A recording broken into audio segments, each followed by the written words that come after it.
A paz do Senhor, meus queridos. É com imensa alegria que começamos mais uma pré-aula da Escola Bíblica Dominical, um projeto da Lopes Publicações. Hoje nós vamos falar sobre um lugar de adoração a Deus no deserto. Faz parte da lição 9 da revista da CPAD, da revista da Escola Bíblica Dominical, do primeiro trimestre de 2014. Essa aula será dada no dia 2 de março de 2014, possivelmente na maioria das congregações, na parte da manhã. Mas nós vamos já começar a falar um pouco a respeito do assunto, né? Sobre esse lugar de adoração que Deus requer do homem, que Deus quer de nós, né? Começando com Moisés ali no deserto. Já falamos nas aulas anteriores do projeto de Deus com o povo de Israel rumo à terra da Nova Canaã, né? Escolhendo Moisés para resgatar esse povo, passar pelo deserto. Deus já tinha dado aí a Moisés uma legislação, uma regra de conduta e fé. E agora Deus precisava dar ao povo um local de adoração a Deus. O povo até então conhecia os ritmos e as liturgias do povo egípcio. Eles vinham com muitos, digamos numa linguagem popular, os carrapichos, né, daquela região, daquela vida, a velha vida que eles viveram, né? A palavra do Senhor já nos diz que quando nós aceitamos a Cristo, nós somos nova criatura. As coisas velhas já passaram, elas já não existem mais. Pois bem, meus queridos e amados irmãos, o nosso texto áureo, ele diz assim: e me farão um santuário e habitarei no meio deles. Interessante que já no texto áureo nós identificamos aqui uma certa identificação de Deus do local que ele queria habitar. Deus está dizendo aqui que que era para se construir um santuário, mas Deus ia habitar no meio deles. Deles quem? Do povo de Israel. Deus queria se fazer presente no meio do povo de Israel.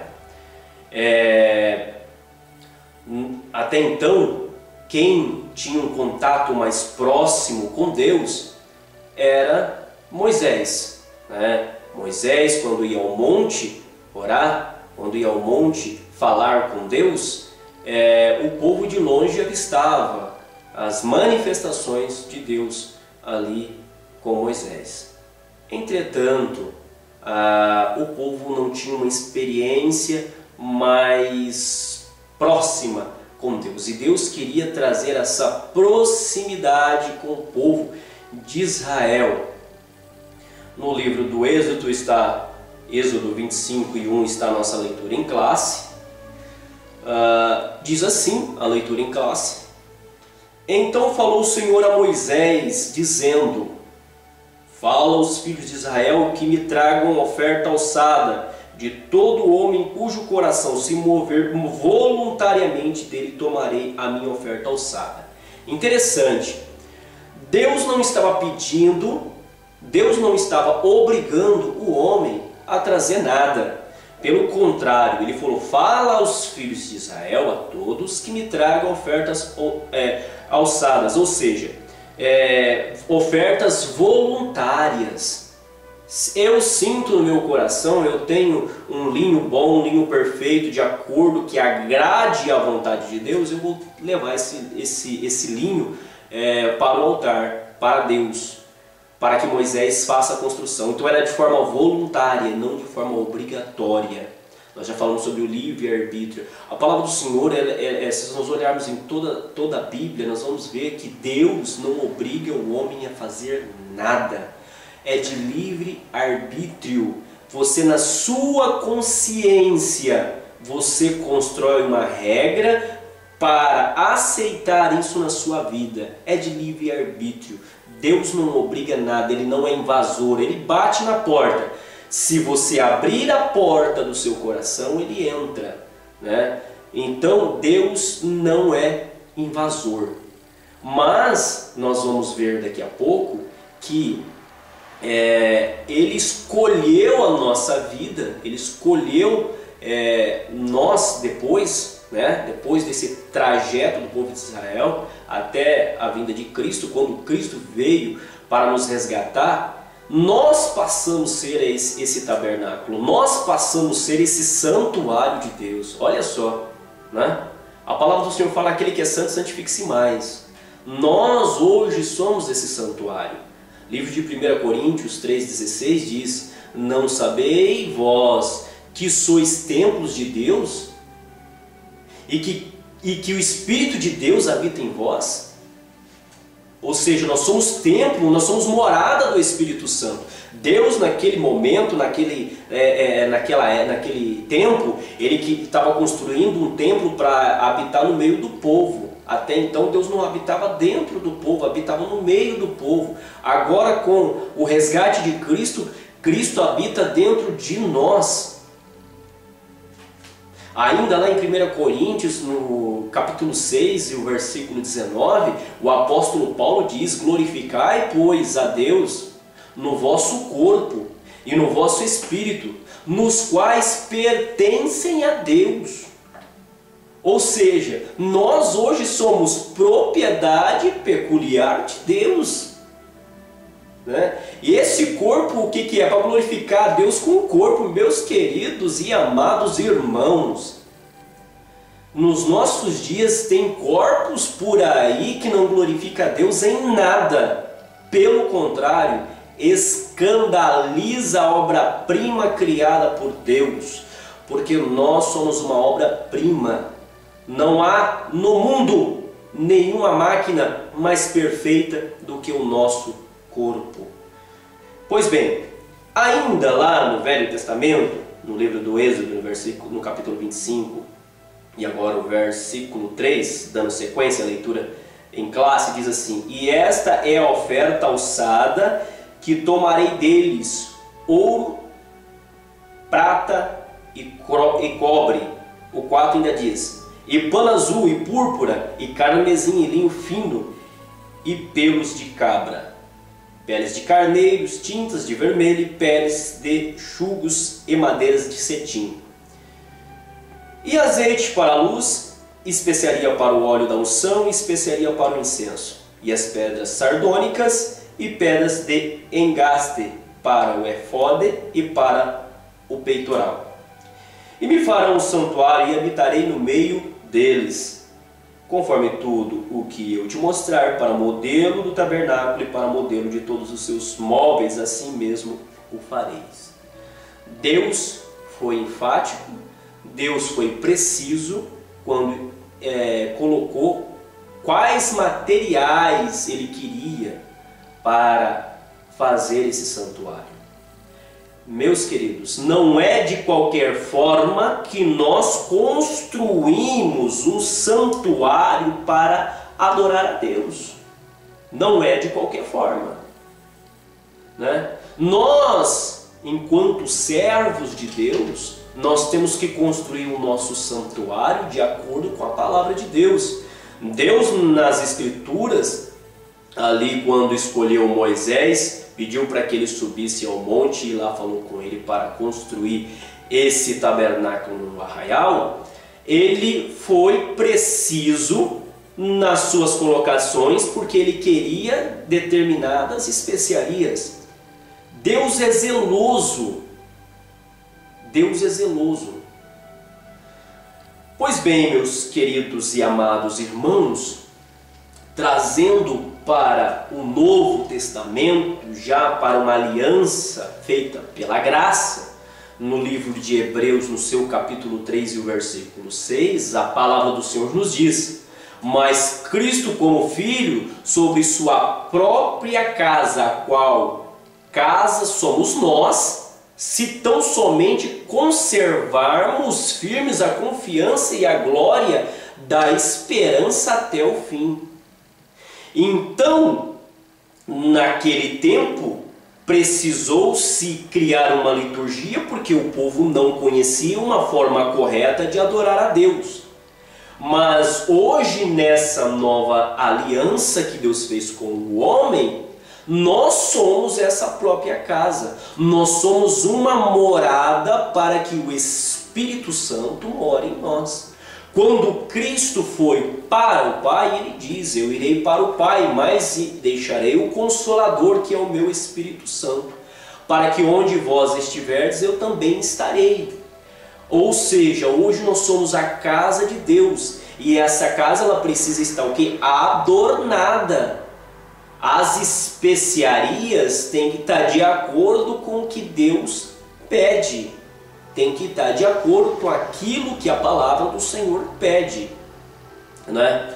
Então, Cristo, que é a nossa esperança da glória, que é em quem nós confiamos, conforme diz em Colossenses 1:27, nós temos que preparar para que Ele mora, porque Ele é a nossa esperança, Ele é o nosso refúgio e fortaleza, né? Então, queridos e amados, nós precisamos estar o quê? Perfeitos, conforme Colossenses 2:10.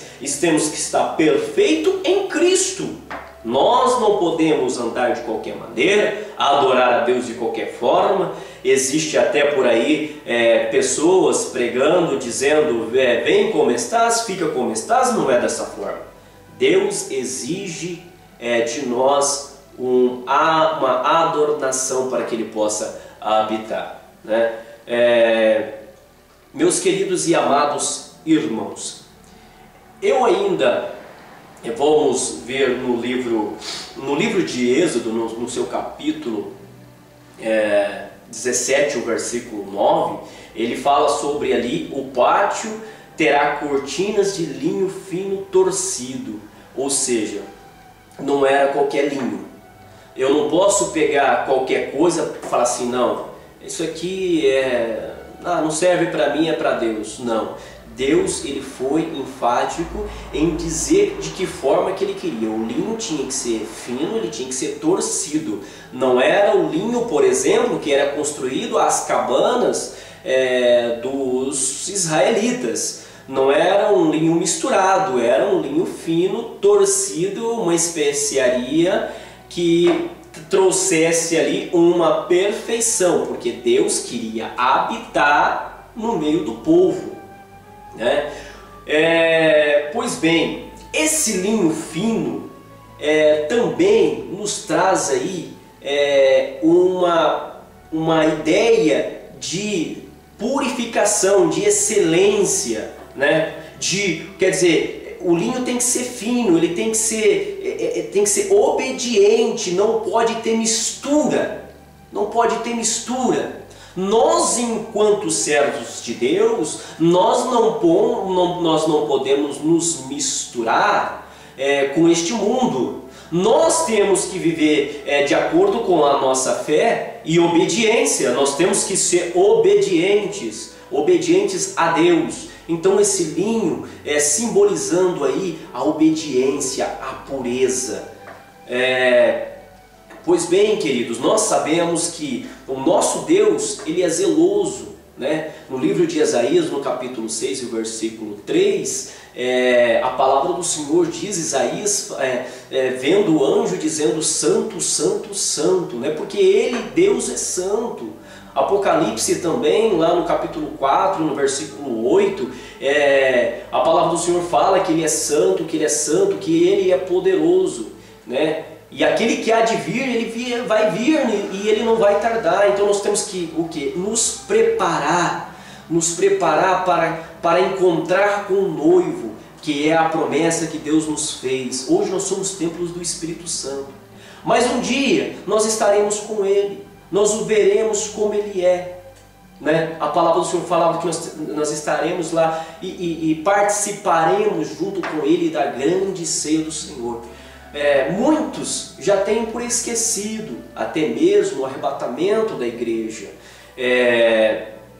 Pois bem, queridos, Nós temos, por exemplo, nos nossos dias, eu quero ler um livro de 1 Coríntios, capítulo 14. 1 Coríntios 14. E o versículo 26. 14 e o 26, para a gente trazer um paralelo de como Deus quer hoje a nossa liturgia. O povo de Israel precisava de uma liturgia. O povo de Israel precisava de uma liturgia. E nós hoje nós temos também a nossa liturgia. O apóstolo Paulo, ele colocou para nós agora, na dispensação da graça, uma liturgia. Diz assim a palavra do Senhor: portanto, que diremos, irmãos, quando vocês se reúnem, cada um de vocês tem um salmo, ou uma palavra de instrução, uma revelação, uma palavra em língua, ou em interpretação. Tudo seja perfeito, seja feito para a edificação da igreja. Então, queridos, hoje o salmo, ele é o louvor, o salmo é a adoração a Deus. A palavra de instrução, ou seja, temos que ter um ensino, nós temos que ter uma palavra de ensino para o povo, para que o povo, a palavra do Senhor fala que o povo erra por não conhecer a verdade.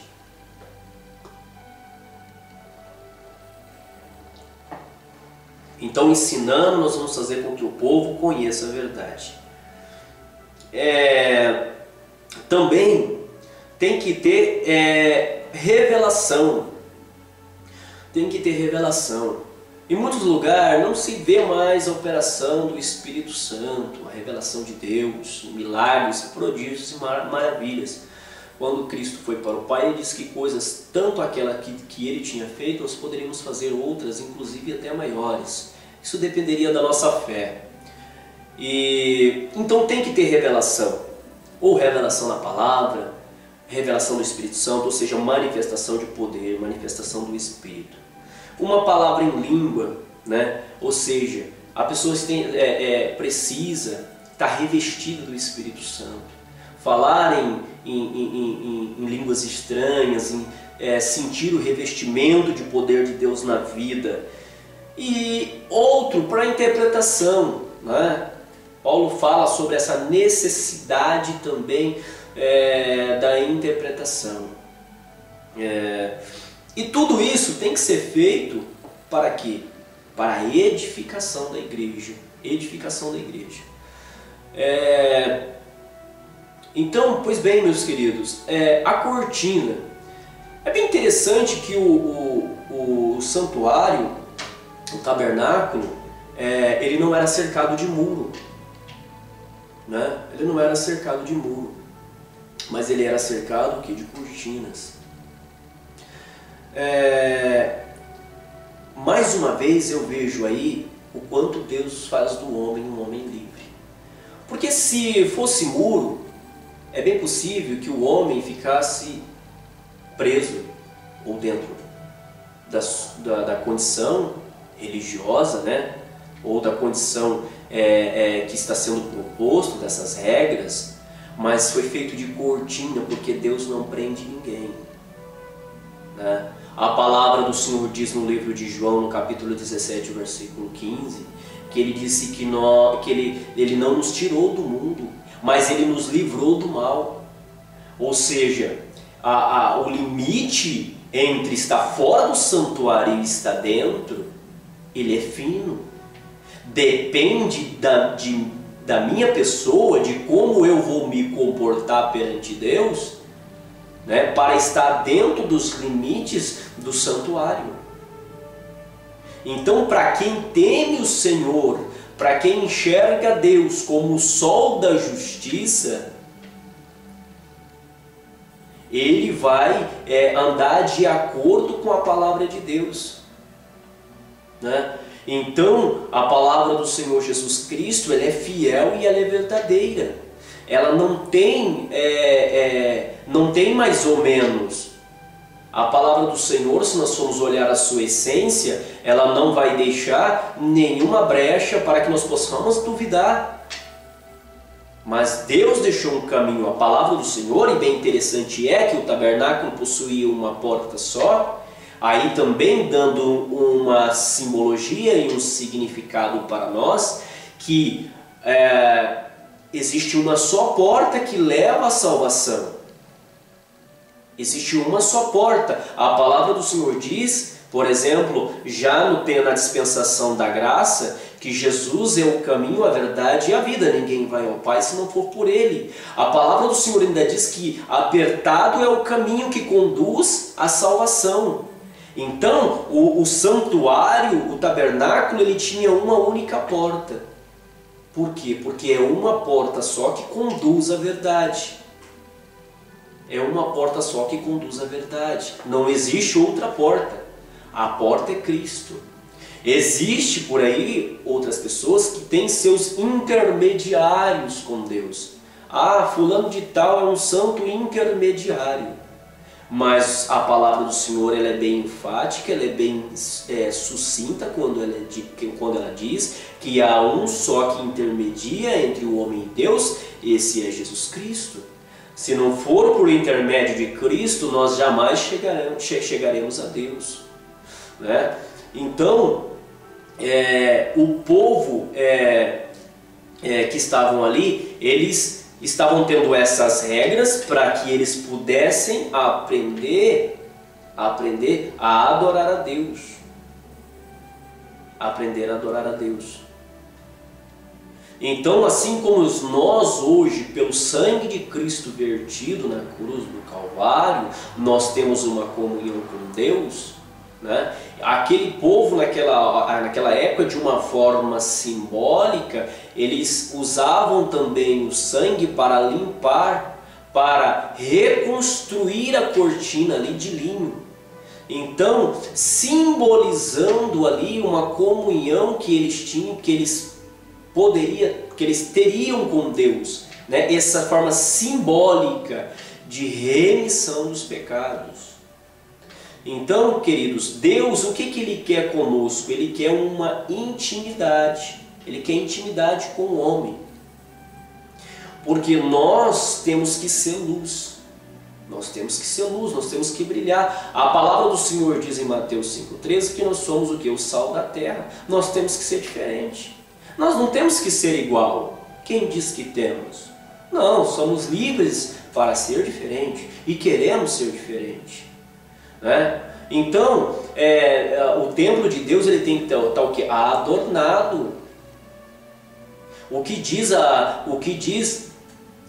João na sua visão lá na ilha de Pátimo, no capítulo 3, né, do livro de Apocalipse, o versículo 18, o que ele diz lá? A palavra do Senhor, aquela revelação dizendo: compre vestiduras brancas, né? Compre vestiduras brancas. O apóstolo Paulo, já lá no livro de 2 Coríntios, no capítulo 5, ele diz que nós somos uma nova criatura em Cristo, as coisas velhas passaram, ou seja, nós somos separados para Deus, né?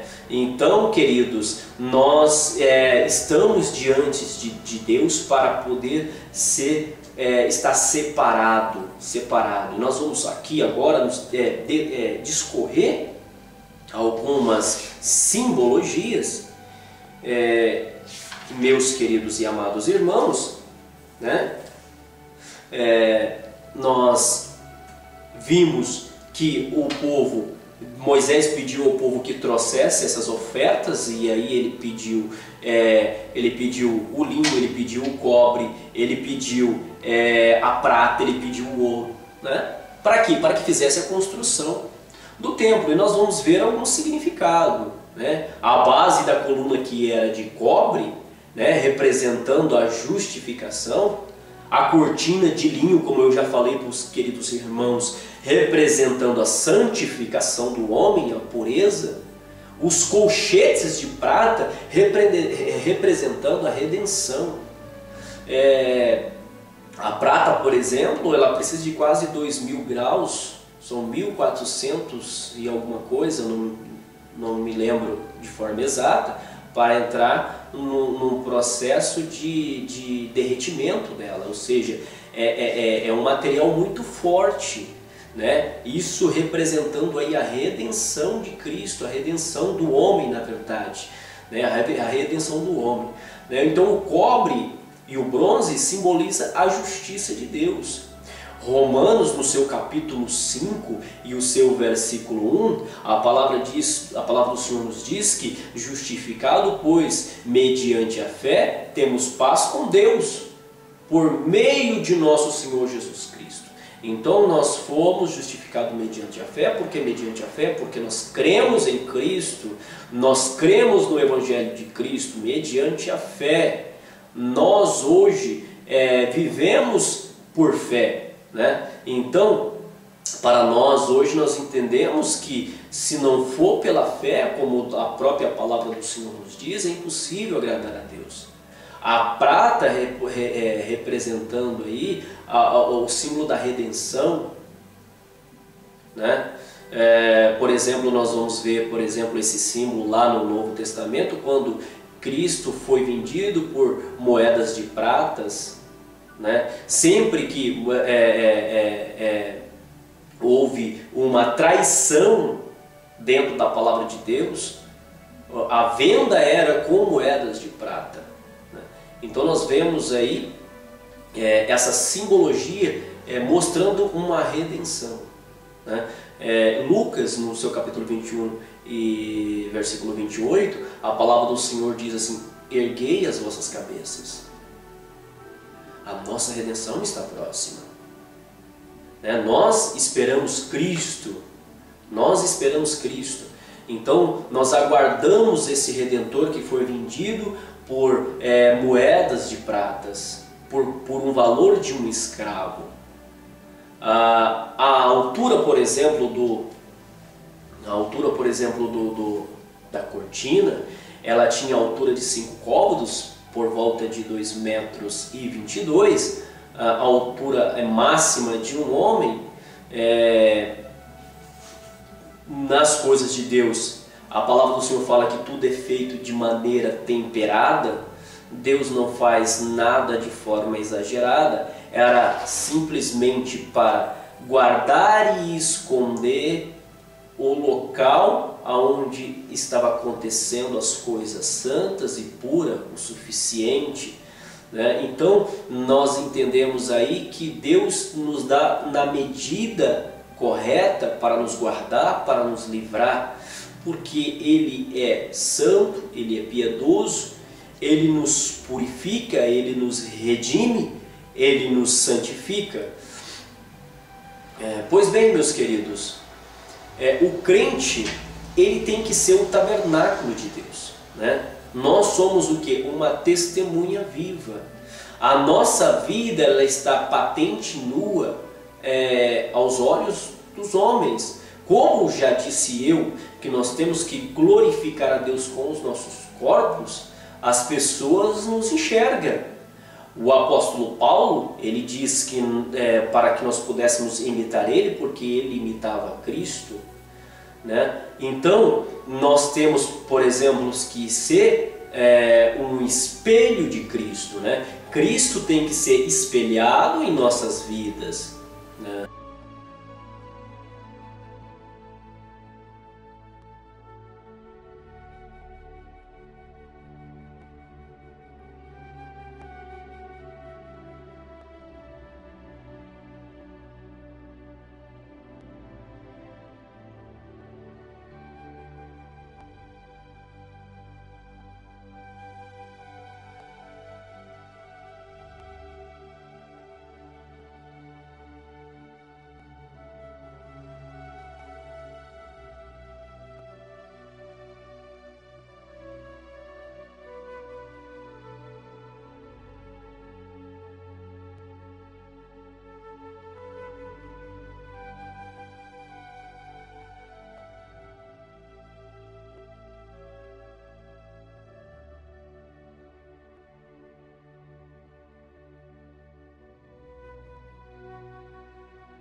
vamos ver aí o capricho de Deus, escolhendo o linho fino, né?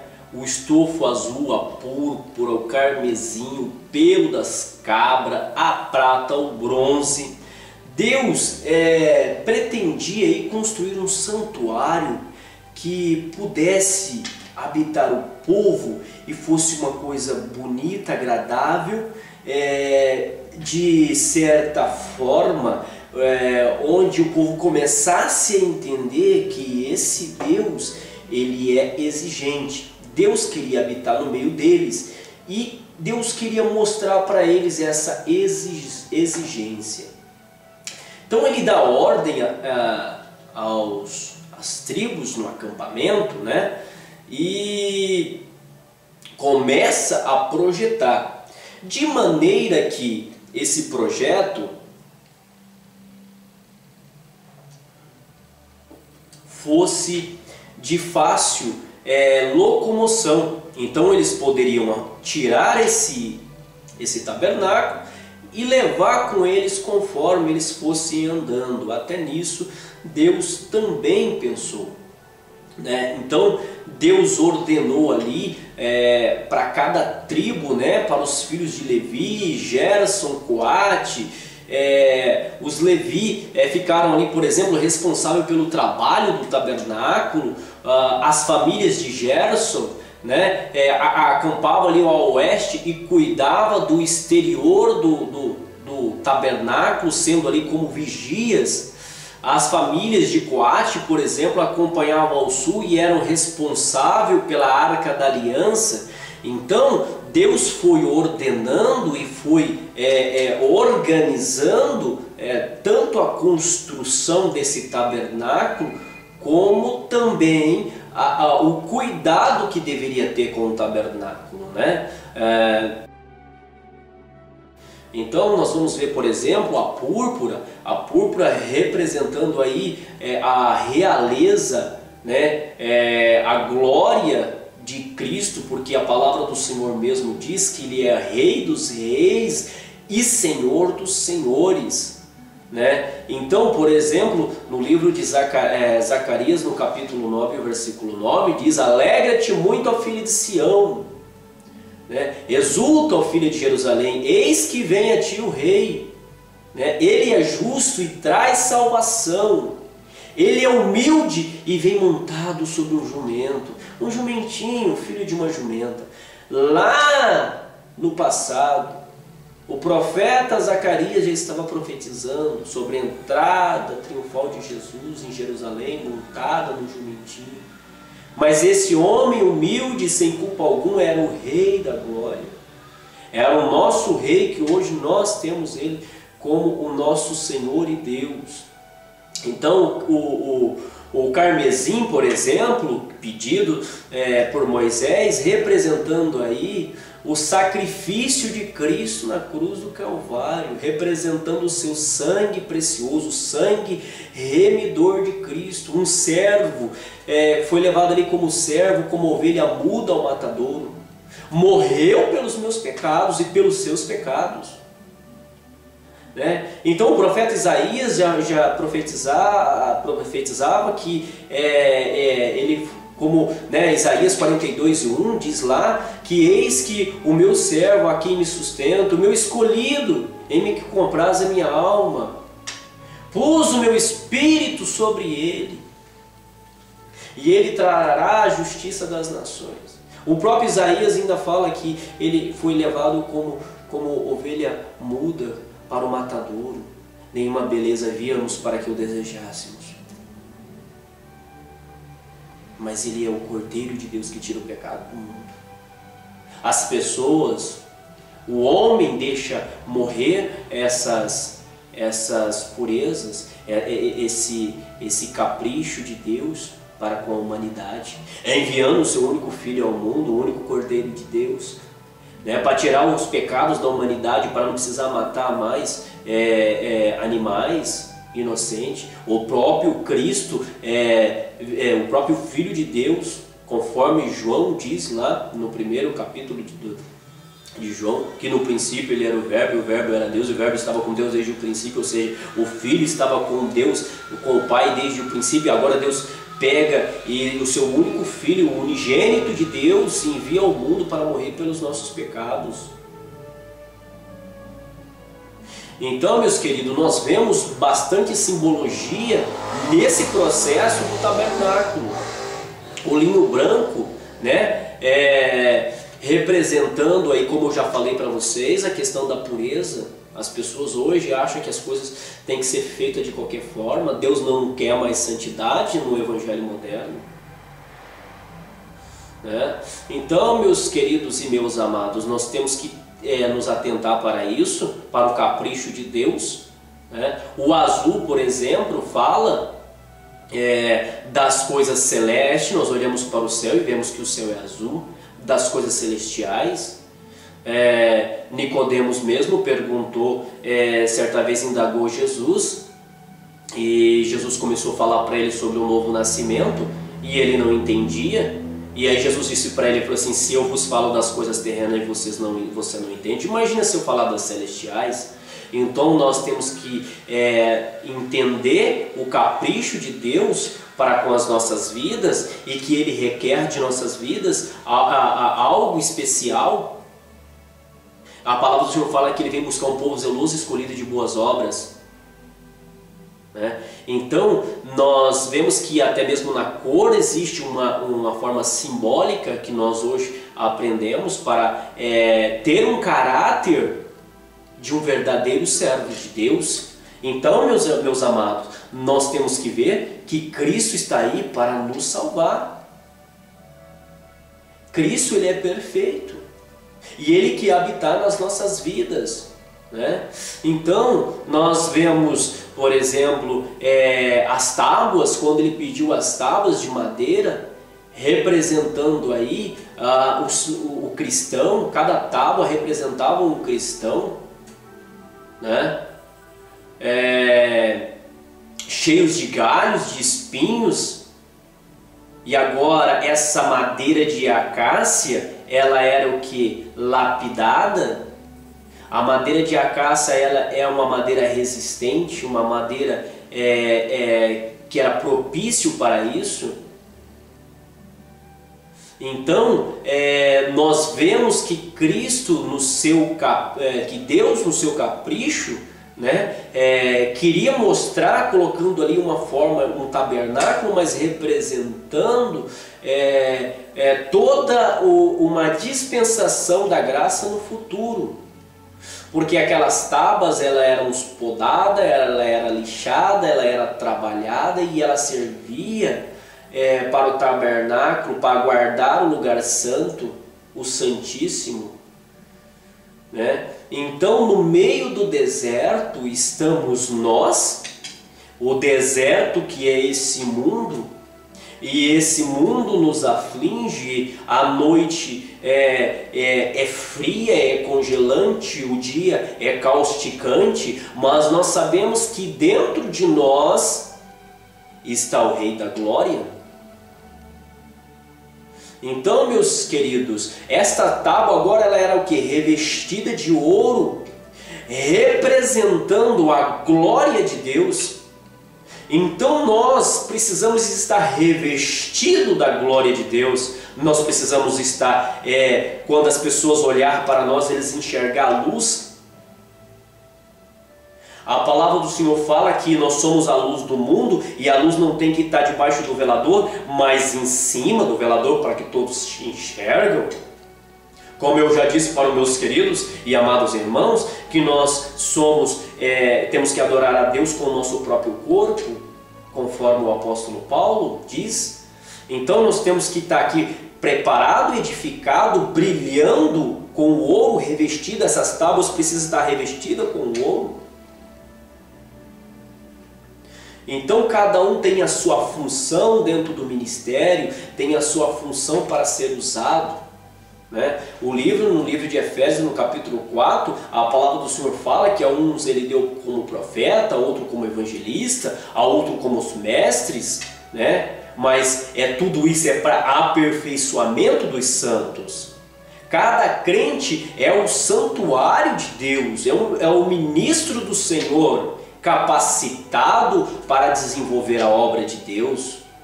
Então, meus queridos, nós temos que estar preparado para a redenção. Nós temos que estar adornado, né? Agora nós vamos ver, por exemplo, a pele do golfinho. As peles de golfinhos eram uma especiaria simples. Então o que traz para as nossas vidas é que nós temos que ser especiais, mas simples, né? Não vemos nenhuma beleza, por exemplo, na pele de um golfinho, mas é algo especial. Então indica aí como a nossa vida tem que ter. Isaías, na sua profecia, lá em Isaías 53, a palavra dizendo que ele foi crescendo como renovo perante ele, e como raiz de uma terra seca, não tinha parecer nem formosura. Então, meus queridos, a palavra do Senhor fala que nenhuma beleza víamos para que o desejássemos. Então Cristo é especial, entretanto simples. Deus quer ver a nossa vida simples. Nós não somos estrelas, não, pelo contrário. A estrela que brilha é Cristo em nossas vidas. As peles das cabras, por exemplo, aí representando, indicando a pureza e a justiça de Cristo. Jesus viveu uma vida sacra, santa, sem pecado. E quem nos convence do pecado é o Espírito Santo de Deus. Então, a pele da cabra indicando aí a justiça de Deus, né? Então, meus queridos, nós vemos bastante simbologia e ao mesmo tempo nós vemos que isso nos retrata ao que vivemos hoje. O livro de Levítico, no capítulo 4, versículo 30, diz assim: depois o sacerdote com o dedo tomará o sangue da oferta e porá sobre as pontas do altar do holocausto, e tudo o resto do sangue derramará à base do altar. Isso, meus queridos, traz para nós, aí salienta o pecado. O pecado, o que o pecado é? O pecado, ele é a própria morte. A palavra do Senhor fala que o salário do pecado é a morte. Mas o sangue unigênito de Cristo nos purifica de todo pecado. Então, quando Moisés estava ali no holocausto sacrificando aquele animal, ele estava ali simbolizando, através do animal, a vida de Cristo no Calvário, que o animal inocente, né? O animal inocente estava simbolizando o sangue dele purificando aquele povo naquela época dos seus pecados, e o sangue de Cristo também derramado purificando o homem do pecado. E esse sangue de Cristo, um sangue imaculado, puro, livre de toda e qualquer culpa. Isaías 53:12 diz: porquanto derramou a sua alma até a morte, e foi contado com os transgressores, mas ele levou sobre si os pecados de muito, e pelas transgressões intercedeu. Ou seja, o animal sem culpa estava sendo morto, estava sendo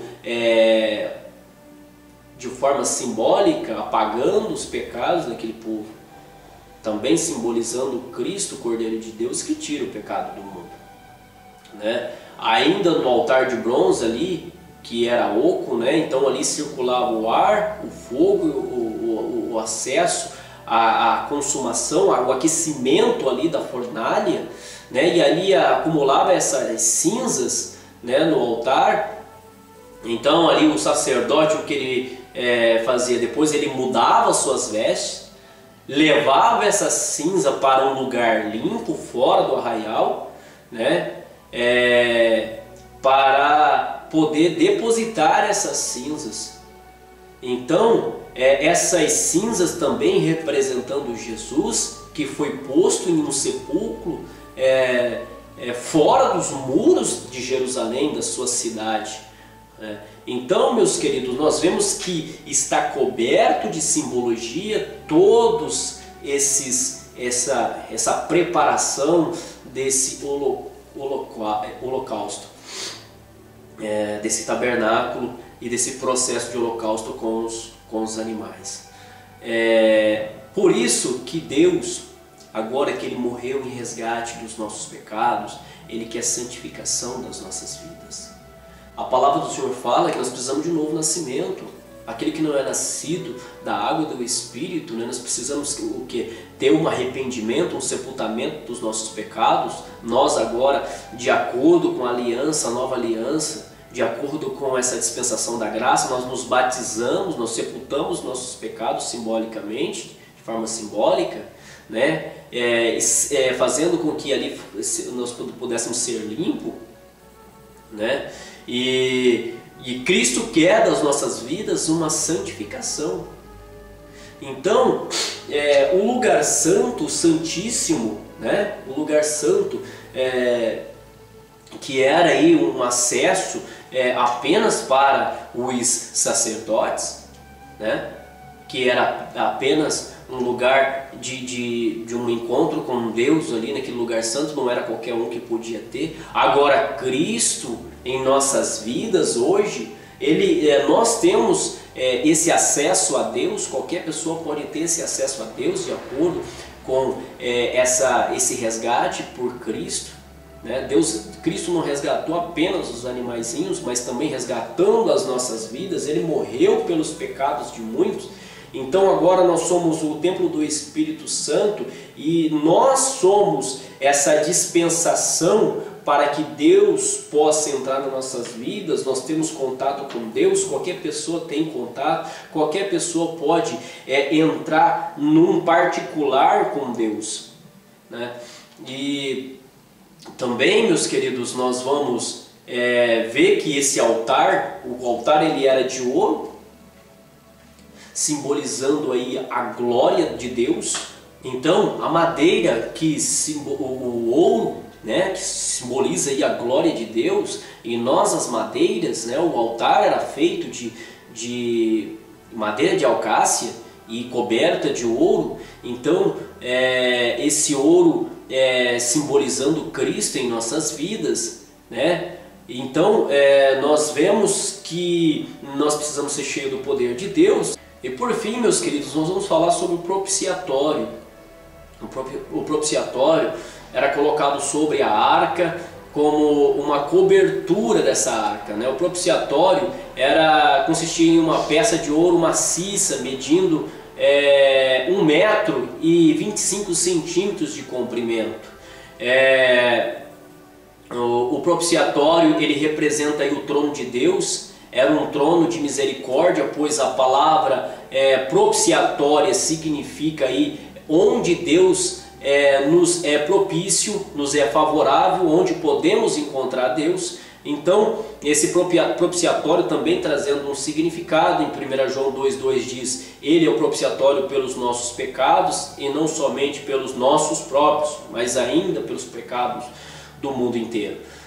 A palavra do Senhor fala que a vontade de Deus era que todos fossem salvos. Então, aquelas pessoas que não querem nada com Deus, a decisão é sua. Não é uma decisão. Deus, desde os antigos, né? Deus coloca essa liberdade. Deus não põe muro em nada. Ele deixa livre para que o homem possa ter a sua decisão, né? Desde a oferta aqui, a oferta foi alçada. Moisés pediu para que o povo trazesse esses materiais. Deus não obriga o homem a fazer nada. O homem tem a sua decisão por si só. Agora basta o homem entender se ele quer realmente adorar a Deus, se ele quer buscar a Deus, se ele entende isso como regra de fé para a sua vida, ele vai adorar a Deus em espírito e em verdade. Ainda tomando nota, meus queridos, agora eu quero vos dizer, e agora abrangir um pouco mais as liturgias que hoje existem no nosso mundo, nas nossas igrejas. Liturgias essas que traz para a vida das pessoas uma certa maldição. Liturgias essas que as pessoas estão adorando a Deus com simbologias que não existem mais, né? Hoje nós nos chegamos a Deus através da sua promessa. através da sua fé, né, através da nossa fé, nós adoramos a Deus em espírito e em verdade. Nós não precisamos mais de nenhuma matéria, nós não precisamos de bezerro de ouro, nós não precisamos de nenhum material para materializar a nossa fé. E nos nossos cultos, né, Deus não precisa de artifícios estranhos, Deus não precisa de mudanças estranhas. Não, Deus é zeloso. Eu li lá no livro de 1 Coríntios, no capítulo 14, versículo 26, como Deus quer. Ele quer o salmo, né, para adoração, tenha salmo, tem ensino da palavra, tenha línguas, tenha revestimento de poder. É isso que o culto tem que ter. Não tem que ter dentro das igrejas práticas de esporte, estrelas, shows, gospels e tudo mais. Deus, ele é santo, puro na sua excelência, como o ouro é puro. A aliança que Deus fez conosco, aliança, por que aliança? A aliança não tem emenda, ela é uma liga só. Não precisamos de emendas nem de ligas, nós precisamos simplesmente da operação espiritual de Deus em nossas vidas. Nós precisamos simplesmente de um perfeito templo para a morada de Deus em nossas vidas, né? Se o Filho do Homem vos libertar, verdadeiramente sereis livres. Então, se você o aceitou como o único e suficiente Salvador da tua vida, você é livre, livre para o adorar, livre para glorificar, livre para ser cheio do poder de Deus, ser revestido de glória e de unção. Então você não precisa se misturar com nada dessa vida. Meus queridos, eu quero vos agradecer por esse momento que a gente teve junto. Meu muito obrigado. Nós estamos aprendendo junto, eu aprendo com vocês também. As dicas vocês podem colocar tanto no site da Lopes Publicações, no www.lopespublicações.com.br, ou você pode colocar aqui no nosso canal do YouTube. Eu tenho a humildade, a hombridade de corrigir os nossos erros, se errarmos, né? Vamos analisar. E estamos aqui aprendendo. Eu quero aprender com vocês e acredito que tenho algumas coisas que posso passar e vocês aprenderem também e junto nós edificarmos. A palavra do Senhor fala lá em 1 Coríntios, no capítulo 14, 26, que tudo tem que ser para a edificação da igreja. Se não for para a edificação, meu irmão, não adianta eu estar aqui.